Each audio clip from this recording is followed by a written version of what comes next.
अनामिका दीक्षित आहे ना तुमची मुलगी, तिचं प्रेम प्रकरण चालू आहे. काय चालू? अहो माझे सौरभ भाऊजी आणि अनामिका दीक्षित यांचं प्रेम प्रकरण चालू आहे. शक्यच नाही. मी स्थळ आणल्या अनामिकासाठी, तोला मोलाचं आणि तिचं आयुष्य मार्गी लागेल असं, आणि तिथेच तिचं लग्न होणार आहे. अहो मग तुम्ही तोडणार त्यांचं नातं? नाही म्हणजे तुमच्या मनात तसा विचार असेल तर तो विचार काढून टाका हो. आमच्या माई मावशी आहेत ना, त्यांनी शपथ घेतलीये सौरभ भाऊजींचं आणि अनामिकाचं लग्न लावणार म्हणजे लावणारच. अनामिका माझी मुलगी आहे. तिचं लग्न कुणाशी होणार ते फक्त मीच ठरवणार. अहो पण हरकत काय आहे? चांगले आहेत आमचे भाऊजी, म्हणजे प्रेमळ आहेत, दयाळू आहेत, घर सांभाळणारे आहेत. घर सांभाळणारे पुरुष नाकर्ते असतात. ज्या पुरुषांना बाहेर कर्तृत्व गाजवता येत नाही ते फक्त घर कोंबडे असतात. अहो तसं काही नाही हो, घर सांभाळतात म्हणजे आर्थिक दृष्ट्या सांभाळतात हो. आणि तसे डॅशिंग येतात आमचे भाऊजी. फक्त ना जरा एक अडचण आहे. आता इतकं तोंड सोडलंयस ना तर तेही सांगून टाक. त्यांना ना सवय आहे. काय व्यसनी आहेत? हो पण स्वतः कमवतात आणि स्वतः खर्च करतात, मागत नाही तर कोणाकडे. पण काय आहे, कधी कधी जरा मागायची वेळ येते. कमवतात ना, मग कशाला मागायला लागतं?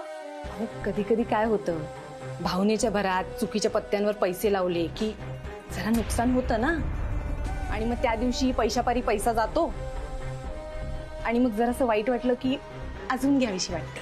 तुला कळतंय का तू काय बोलतेस ते? माझी अनामिका अशा वाया गेलेल्या पुरुषाच्या प्रेमात कशी काय पडेल? पहिल्यांदा पडली होती ना, अगदी तशीच. पण मी काय म्हणते, एवढं काही मोठं नाही आहे त्यात.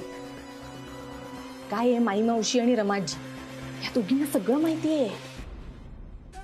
उलट त्यांनीच पुढाकार घेतलाय लग्न लावायचा. वाटलंच. त्या आकाशच्या आईचं नाव जोडलं ना की हे असलंच काहीतरी होणार. येऊ दे त्या दोघींना बाहेर, बघतेस त्यांच्याकडे. आणि काय नाव काय म्हणालीस तुझ्या त्या आदर्श भाऊजींचं? वल्ली चला निघायचं आपल्याला, पिशव्या घे. चल येते. बरं झालं तुम्ही स्वतःहूनच निघालात. ते अजून काही क्षण थांबला असतात ना तर हाताला धरून बाहेर काढलं असतं मी तुम्हाला. जरा सांभाळून बोला, मैत्रीण आहे माझी ती. असणारच. तुम्हा दोघींच्या डोक्यात माझ्या मुलीचं आयुष्य उद्ध्वस्त करण्याचा जो काही कट चालू आहे ना, त्यावरून ही असली पाताळ यंत्रीबाई तुमचीच मैत्री असणार याची खात्री आहे मला, आकाशची आई. अरे सारखं मला आकाशी आहे का म्हणताय? अहो ज्या बाईला स्वतःच्या पोटच्या मुलाची आई म्हणून घ्यायची लाज वाटते ती इतरांच्या मुलीच्या आयुष्याचं कल्याण काय करणार? तुम्ही सांगावं मावशी, कसलं स्थळ आणलं माझ्या मुलीसाठी? हे बघा, मी इथे माझ्या मैत्रिणीला भेटायला आले, मी कोणतेही स्थळ आणलेलं नाही. मग मगाशी तुमची सून म्हणाली तिच्या भाऊजींचं आणि अनामिकाचं लग्न लावायचं, ते काय होतं?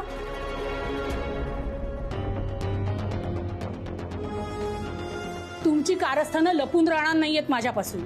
मी कोकणात असले ना तरी इथे काय चाललंय याच्याकडे नीट लक्ष असतं माझं. तुम्हाला म्हटलं होतं ना मी, आणखी काही क्षण थांबलात तर तुम्हाला हाताला धरून बाहेर काढीन मी. नाही, निघाच तुम्ही आता. चला चला चला, निघा. नाही निघा चला, निघा आता.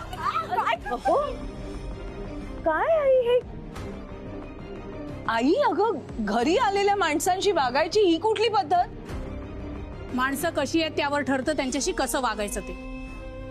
स्वतःच्या नालायक मुलाचं स्थळ तुझ्यासाठी घेऊन आलेल्या बाईशी चांगलं कसं वागायचं ग? त्यांच्या मुलाचं वर्णन ऐकून त्यांची काय ओवाळून ओटी भरायला हवी होते का मी? तरी बरं ते माझेच पाहुणे आहेत असा माझा गैरसमज झाला म्हणून त्यांना पाणी तरी मिळालं या घरात, नाहीतर थेटच हाकलून दिलं असतं.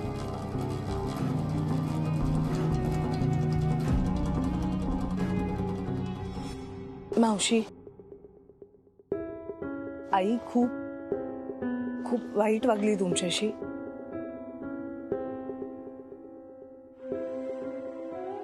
त्यासाठी खरंच सॉरी. सॉरी.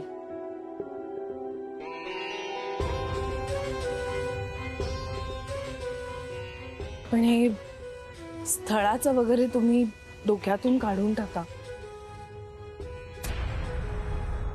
मी आणि पट्या एकत्र नाही येऊ शकणार. मला माहितीये तुमची अशी खूप इच्छा आहे, शक्य नाहीये. अजून एक रिक्वेस्ट आहे. आई इथे असेपर्यंत तुम्ही घरी नका येऊ. ती परत तुमचा अपमान करेल आणि ते मला सहन होणार नाही.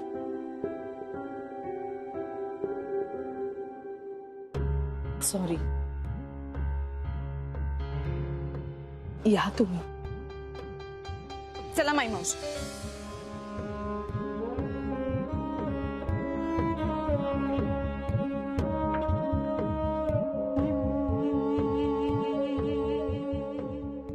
आई,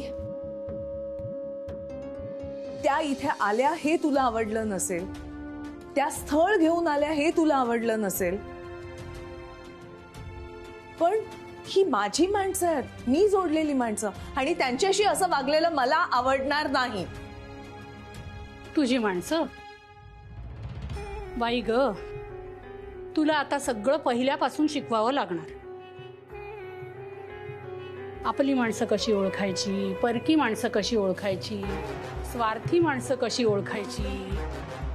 मला माणसं नीट ओळखता येतात आणि घरात आलेल्यांची पुन्हा असं वागलेलं मला अजिबात चालणार नाही. तुला ओळखता येत असती ना तर हा असा विस्कटलेला संसार आणि ही डोक्यावर मिरे वाटणारी सासू घेऊन राहिली नसतीस. नवऱ्याशी कसं वागायचं, त्याचा आदर कसा करायचा हे ना तुला कधी कळलं ना त्याच्या आईने कधी तुला शिकवलं. विकृत माणूस होता तो. त्रास देणाऱ्या, बायकोच्या अंगावर हात उचलणाऱ्या माणसाशी जसं वागतात तशीच वागले मी त्याच्याशी. बाईच्या अंगात ना मुळात सहनशीलता असायला हवी. फार कामी येते ती संसार टिकवायला. आणि पुरुषांना असतं ग दडपण. पैसा कमवायचा मानसिक ताणही असतो. ऑफिस मधल्या अनेक गोष्टी असतात, त्रास असतो. तो सगळा त्रास, तो अपमान, ती घुसमट तो बायको समोर नाही व्यक्त करणार तर कुणाला सांगणार ग? व्यक्त होणं? अगं याला व्यक्त होणं म्हणतेस तू? दारू पिऊन बायकोला मारणं ह्याला व्यक्त होणं म्हणतेस तू? अगं इतका त्रास होत होता तुला त्याच्या दारूचा तर तू सोडवायचीस ना.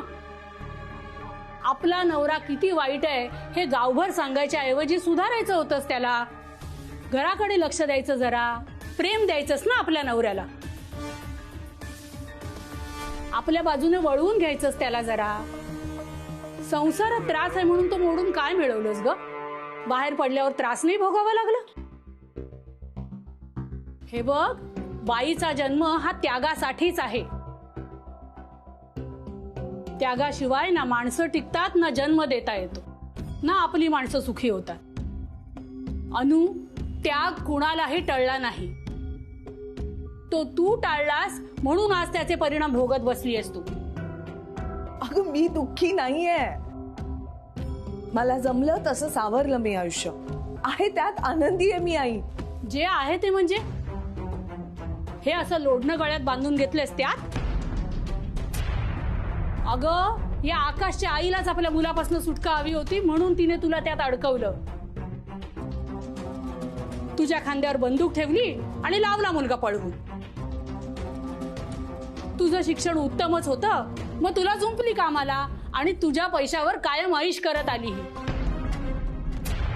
जिचा नवरा कायम फॉरेस्टात फिरला, जिच्यापाशी यायची कधी ओढच त्याला वाटली नाही, ही अशी विधवा बाई तुला काय शिकवणार होती संसार कसा करायचा ते?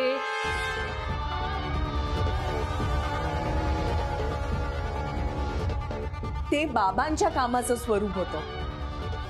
आईपासून लांब राहणं हा त्यांचा चॉईस नव्हता आई.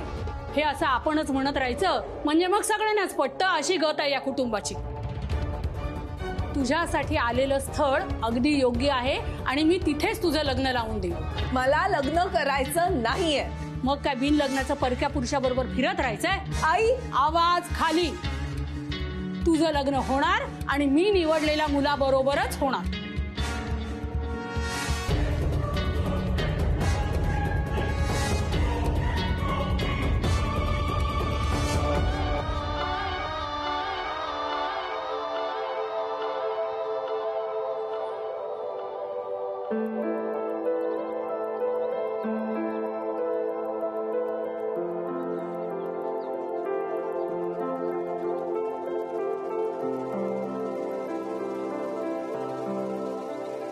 कॉफी करते. दमली असशील ना, मी पण घेईन. चल.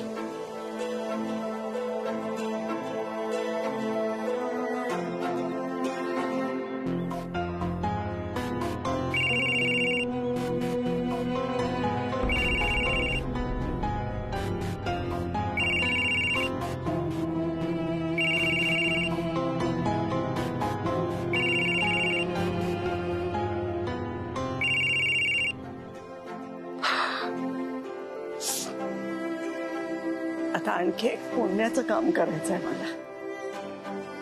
पट्याचं आणि तुझं जमवायचं. खूप महत्वाचं आणि अर्जंट काम आहे. हे प्लीज डोक्यातून काढून टाकशील. मग का पण किती चांगला मुलगा आहे तो. तुला त्याला भेटून किती कमी दिवस झालेत बघ. तेवढ्यात तुझ्या चेहऱ्यावर आनंद दिसायला लागला. आपल्या सगळ्या सुखदुःखात आपल्या पाठीशी उभा राहतो बघ. अगं, आपल्या घरी जरा काहीतरी अडचण आली तर आपल्याला पहिली त्याची आठवण येते की नाही. आणि मग तोही इतक्या धावत धावत येतो. आपल्या जीवात जीव येतो बघ. हे मैत्रीतही होऊ शकतं. होऊ शकतं ग, पण इतकी चांगली मैत्री आहे तुमची तर लग्न का नाही होऊ शकत. आणखी एक गोष्ट लक्षात ठेव, मित्र आणि जोडीदार वेगळे असतात. पट्या जर तुझा जोडीदार झाला तर तू खूप आनंदी होशील, खात्री आहे मला. पट्याची आणि माझी फक्त मैत्री आहे. आमचं लग्न नाही होऊ शकत आहे. हा घे तुझा डबडा, कधीचा टुनटुनतो.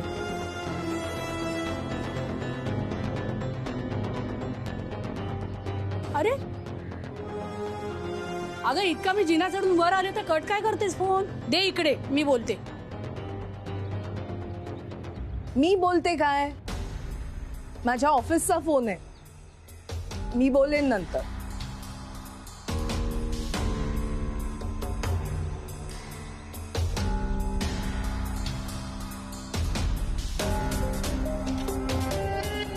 काय आहे पट्या? मला भेटायचंय तुम्हाला. उद्या ऑफिसमध्ये भेटू. मला आत्ता शक्य नाही. मला आत्ताच्या आत्ता भेटायचंय तुम्हाला. पट्या, आत्ता शक्य नाहीये. आई आलीये कोकणातून. अहो पण मी ऑलरेडी आलोय. काय? आली की नाही गंमत? आता का पूर्वी नाही माझ्या घराखाली यायचात आणि मला फोन करायचात की पट्या मी ऑलरेडी खाली आले, येऊ वर येऊ वर येऊ. माझी किती पंचायत व्हायची. आता मला पण तसंच करणारस का तू? करणार. नाही, अजिबात नाही पट्या. करणार. मी दारच उघडणार नाही. तू आत कुठून येशील?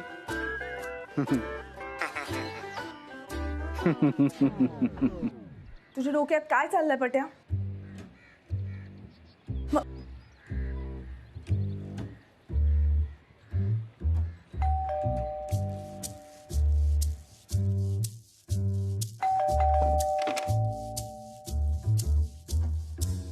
मैडम कपड़ा लाया हूँ. लेकिन मैंने तो कपड़े दिए.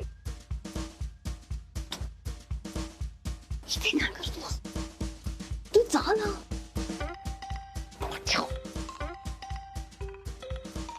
कोण आलाय ग?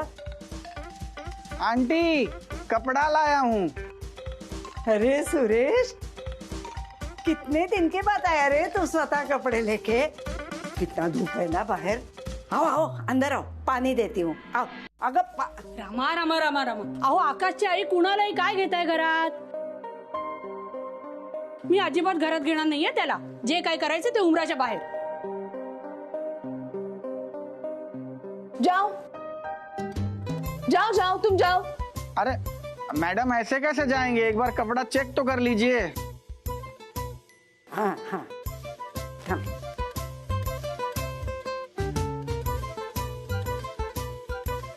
अरे क्या रे, हम तो बायका बायका रहता है ना इधर. ये पुरुषों का कपड़ा कैसा आया? हमारा नहीं है ये कपड़ा. काय ग अनामिका, काय हे कुणाचे कपडे आहेत? मी तेच तर म्हणते, आपले कपडे नाहीच आहेत ते. जाओ तुम लेकर जाओ, जा घेऊन. ले जाओ वो कपड़े. पता नहीं कहाँ से उठा के लाते. अरे वही बोल रहे हैं, कपड़ा जो है सारा इधर उधर हो गया है. सारा कपड़ा यही रखे हैं चबूतरे पे. मैडम एक बार चल के देख लो आप. तू जा आणि उद्या बरोबर कपडे घेऊन ये. मला नको ते. जा जा तू. ए अनु, अगं माझे दोन पंजाबी ड्रेस आहेत. मला गरज आहे अगं त्याची.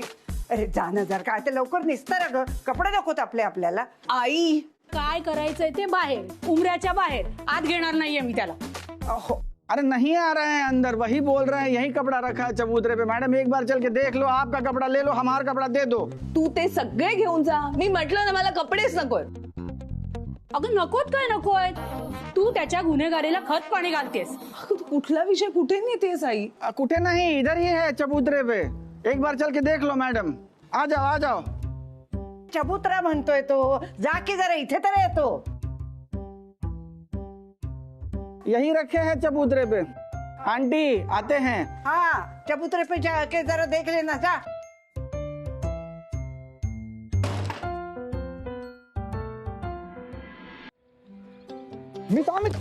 ओ लागतंय काय काय काय काय करताय, मारताय का? मारू नाही तर काय करू? तुला माहितीये माझी आई काय प्रकरण आहे ते. का घेतलीस एवढी मोठी रिस्क? तुम्हाला भेटायला?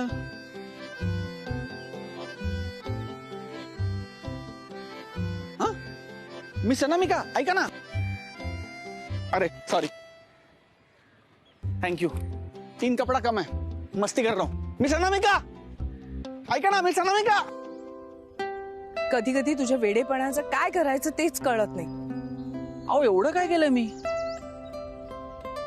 पट्या, माझ्या घरी इतका गोंधळ चालू आहे आणि त्यात तुझा वेडेपणा. अहो खरं तर मी गोंधळ कमी करायला चालवतो. म्हणजे मला कळलं की माई मावशी आणि वल्ली तुमच्याकडे माझं स्थळ घेऊन आल्यात. आणि मग मला एकदम आठवलं की तुमची आई आली आहे, म्हणजे गोंधळ वाढणार, म्हणून मी गोंधळ कमी करायला आलो होतो. म्हणजे पाहणी करायला आलो होतो. परिस्थितीची पाहणी करणं दूर, तू जे काही करतोयस त्यानं परिस्थिती अजून बिघडली असती. काही बिघडली नाही. आईला शंका सुद्धा आली नाही. पट्या, आता हे सगळं पचवायचा मूड नाहीये माझा. मी सांगितलं ना तुला, मला थोडा वेळ हवाय. तरी पिच्छा का सोडत नाहीयेस माझा? ऐका ना मिस अनामिका ऐका ना. वल्ली आणि माई मावशी तुमच्या घरी आल्या त्याबद्दल सॉरी, खरंच सॉरी. पण मी तर मित्र म्हणून आलोय ना. मग आता आणखी वेळ का हवाय? कारण या मित्रांनी प्रेम आहे असं सांगून घोळ घातलाय सगळा. तो मी नाही, तो पट्या वेगळा. झाला तुझा वेडेपणा सुरू? अहो वेडेपणा काय? मला सांगा, मी तुमचा मित्र आहे की नाही? सांगा ना, आहे की नाही? आहेस. हा, म्हणजे तुम्ही माझ्याशी मन मोकळेपणाने सगळं बोलू शकता की नाही? बोलते. बरोबर. मग जर आता तुम्हाला एखाद्या मुलाने, म्हणजे मी नाही, एखाद्या वेगळ्या अनोळखी माणसाने येऊन सांगितलं की माझं तुमच्यावर प्रेम आहे, तर तुम्ही ही गोष्ट मला येऊन सांगणार की नाही? कदाचित नाही, मी नक्की सांगतो, तुम्ही सांगणार. सांगेन. सेम आहे. मग आता तो प्रेमवेडा पट्या त्यांनी तुम्हाला सांगितलं की माझं तुमच्यावर प्रेम आहे, मला तुमच्याशी लग्न करायचं आहे, तर तुम्ही ते सगळे येऊन मला सांगा ना की अरे एक वेडा बावळट मुलगा आहे पट्या नावाचा, तो मला म्हणला माझं तुमच्यावर प्रेम आहे, मला तुमच्याशी लग्न करायचं आहे. आणि मी म्हणेन अरे अरे बिचारा, त्याला तुमचं प्रेम कधीच मिळणार नाही. झालं, संपलं, सिंपल. तुझी मैत्री आणि तुझा फ्रेंडशिप बँड स्वीकारून मी चूक केली आहे बहुतेक. परत तेच, मैत्री आहेच ना. हो पण आता ती सुद्धा असायला हवी का असं वाटायला लागलंय मला. ऐक ऐक ऐक ऐक ऐक ऐक ऐक ऐक एक मिनिट. आत्ता बोललेलं सगळं डिलीट, सगळं अंडू. इकडे बोललेलं डिलीट. चिमणे अमृततुल्यमध्ये मी जे काय सांगितलं सगळं कॅन्सल, सगळं डिलीट, सगळं अंडू. फक्त मैत्री हवे. आहेच पण आता तू जा प्लीज. हो मी चाललो. बरं ऐका ना, मी काय म्हणतो, नक्की आहे ना? पट्या मला पटलंय. मला पटलंय. बरं मी काय म्हणतो, मला पटलंय, तुम्हाला पटलंय का? पट्या आता परत विचारलं बघ. नक्की? पट्या हो. ओरडता काय? मगाचपासून ओरडता माझ्या अंगावर. माझ्या अंगावर ओरडू नका. माझं डोकं फिरलं ना. तुम्ही जर माझ्याशी मैत्री तोडली तर मी, तुम्हाला माहिती नाही काय करीन. काय करशील? हे करीन. काय हे काय हे पळवून नेईन तुम्हाला.